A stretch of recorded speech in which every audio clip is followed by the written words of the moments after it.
that, cheers.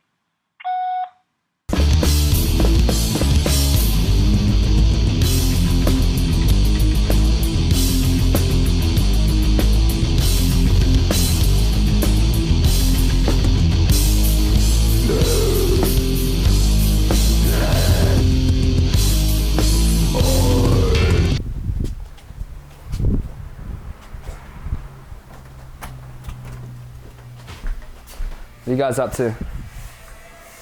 Skate movie? Any good? Let me see, the soundtrack's kind of fucked up, I think. Shitty soundtrack. You pay What do you reckon? Did you pay? Yeah, I'll pay him now. You gotta pay that motherfucker. This interview's done.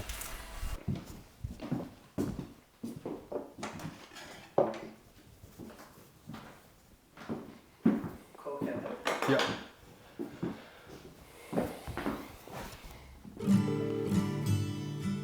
Hello. Hey. Hey, man. Yeah, why did you invite me to come stay? Did I invite you to come stay? Yeah, remember, like, I think you just invited me for 2 weeks, but I might have just... Oh, I mean, I think you were like 17 or something. How old were you? Yeah, it was like 17. It was almost like I felt like I was kind of like the Mad Hatter or something. I'm like, come check out this crazy world that I just discovered, and kind of like just bug-eyed and, you know, jaw-dropped, and we just sort of went into it head first. And mainly it was more the people that we met that made that world rather than the location we were. It's just like the people that you meet along the way kind of shapes your sort of identity and your opinions and your sort of outlook on life. Wanting the same things as you want in life as well, you know. We both wanted to be pro surfers and make movies, and then when we got introduced into making music. Oh, I don't know how to play music, hey? What do you want? I'll just strum or something.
Was that... We needed to look after you. Was that after I called you from the hospital? Yeah, it was. It was the day that you ended up at Loie's house. Yeah, that was really hard, and I just had to hold on. And Grandma just was holding me. Yeah. Because we were worried. Yeah. Talking about at the time when I moved out of the farm in Bangalore and hadn't been surfing much that year, but yeah, just like in a lot of pain. You know, there was also like financial struggles too at the time. I packed up my car and tried to drive back to West Oz. I got stuck in Wollongong and just got in like a real bad pattern. If I didn't crawl up in a bowl, I felt like if I exposed my stomach or something, that like I was just having these visions of like light exploding out of me and like killing me. Like couldn't hear anything, and that was like the only thing I could see for like 12 hours, and I was just like screaming, what the fuck was going on? And I woke up in the morning and it was like, every time I closed my eyes it was still happening, and like I went to the hospital and they were just like, yeah, that's called a panic attack. And I was like, what? I just kept having them quite frequently. And she just wanted me to come home or whatever, because I was just like so depressed and like anxious. I mean, you could imagine how distraught like a mother would be if, like saying like, at the time when I was having those panic attacks, it would feel better if I wasn't alive, which is a crazy thing to say to your mum when she can't even get you to come home. So yeah, that's what she was referring to. Yeah, she's a strong woman for being able to deal with putting her through that.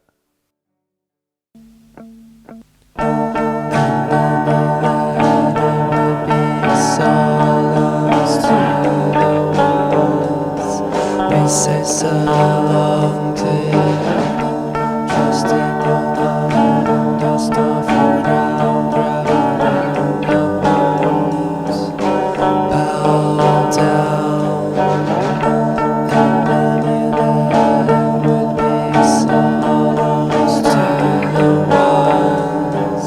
We say so long to you, just in your mind, dust off your crown, grab a hand that once bowed down.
What was I like as a kid in those years, those early years of surfing?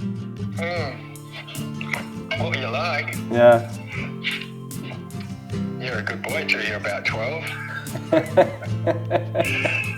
You loved your dad till you were about 12 and did everything he told you to do.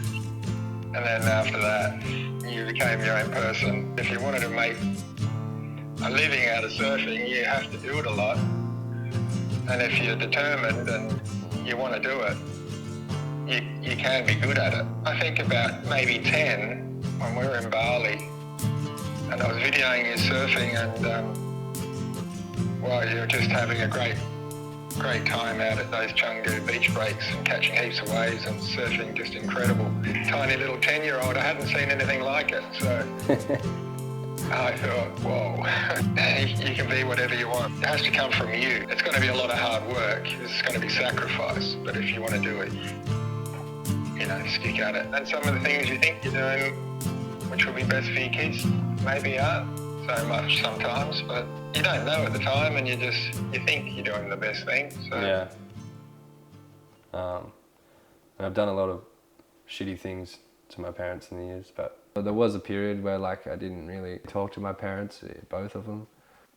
And that was also around the same time that I kind of was trying to figure out who I was and I didn't want to do competitions anymore.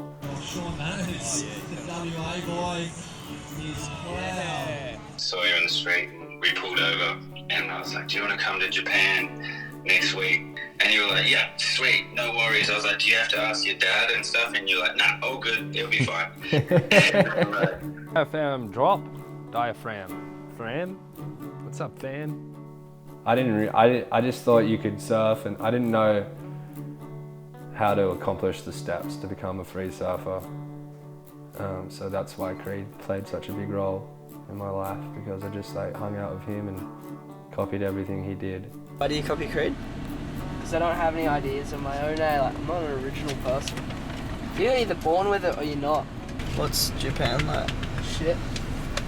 And then it took me a while to realise that I needed to have some sort of work ethic, and I needed to branch out on my own to make a name for myself. And the only way you could do that as a surfer is like push yourself in surfing. And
going through that wild child phase there for a while, and yeah, I was worried.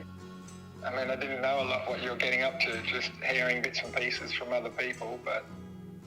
When you were 17 and you travelled over east and you celebrated your 18th birthday, and I knew you were in good company, you had everyone enjoying that time of your life with you. But, you know, and I was lucky that I was able to see you wake up in a coffin after the fact. You'd well and truly recovered from that night. I've actually always felt very confident that you've got this. You're like an old soul from the very beginning. Looking after yourself and being healthy and just enjoying surfing and, you know, having good friends and all that, that's the pinnacle. Because there was that time where you were living over east for, you know, a few years with us, and then you moved back to WA and you made Blastoid. And I think that was a really important time for you to kind of break away from my influence or Toby's influence or Noah's influence and just go out and do your own thing. And then you definitely, like, as far as surfing goes, that was like a massive jump for you. I feel like before you were surfing really good, and then as you made Blastoid, it was just like, whoa, like we were all blown away. I remember sitting at the Bangalore pub having a beer with Noah. You must have sent him the bong you got from Toomey's. It was sitting there, and like we were both just in disbelief. Like we was like, what the fuck? Like, this is insane. I was paddling back out, and that wave particularly was looking completely psycho, and I was yelling at you, don't go, because it just looked completely deaf. And but you went anyway, and yeah, I thought you were going to die. And your surfing just went through the roof. Like, nothing in you that changed then. Like, what do you think that was?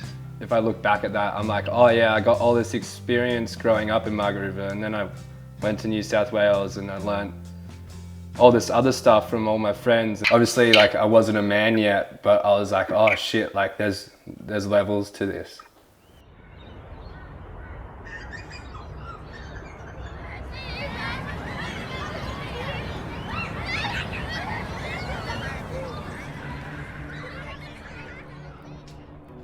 Just felt like I'd finally pushed it too far. Yeah.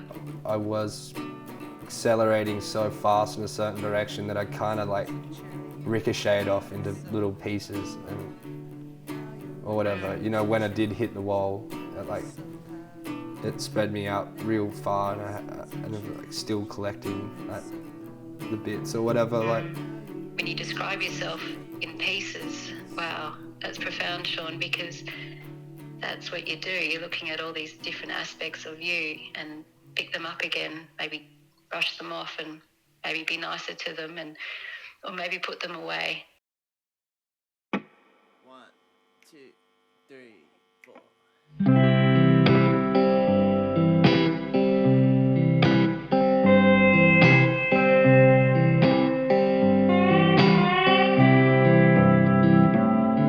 Like hope on the roof, daylight in June, all the way that time can all but disappear on a perfect afternoon. By this point in my life, I could have been halfway to the moon. This'll all be over soon. They said nobody knows trouble like the trouble that I've seen, as they wipe the shit off their doorstep with an old beat magazine. Pack it all up, they're gonna get you someday too. This'll all be over soon. By this point in my life, I could have been halfway to the moon. This'll all be over soon.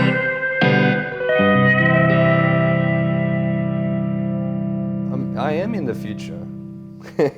Nah, yeah, I look forward to the future heaps now.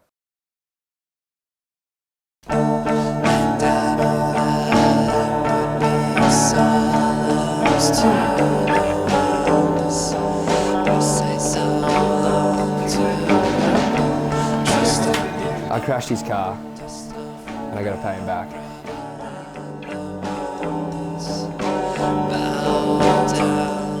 When do you reckon I really started to annoy you? From day one, brother. Angus, what? Should we go drop you off at the police station for a couple of days? Chuni meet Noah. Noah meet Chuni. Yeah, Chuni. I mean, Noah's. Yeah.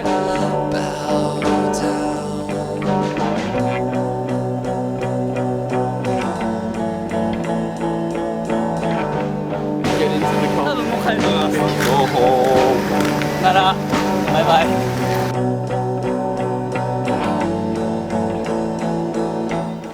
Okay. Nah, I wouldn't do it again.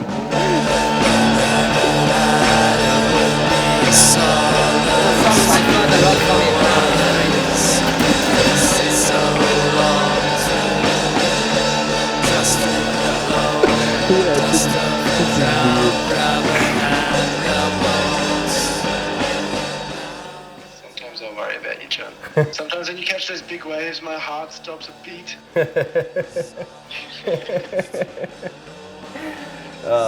Thanks, Doug.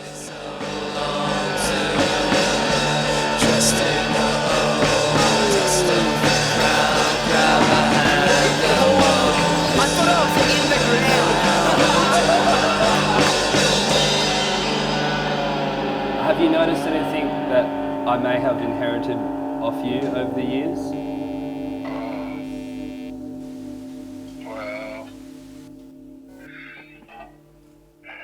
Well, you don't really. Or maybe your bottom fan. Down to your fucking head. Let's go, eh? Yes. Just keeping the door open. Come on, get in there. Yeah, I'm right there. Catch you later, Toby. You motherfucker.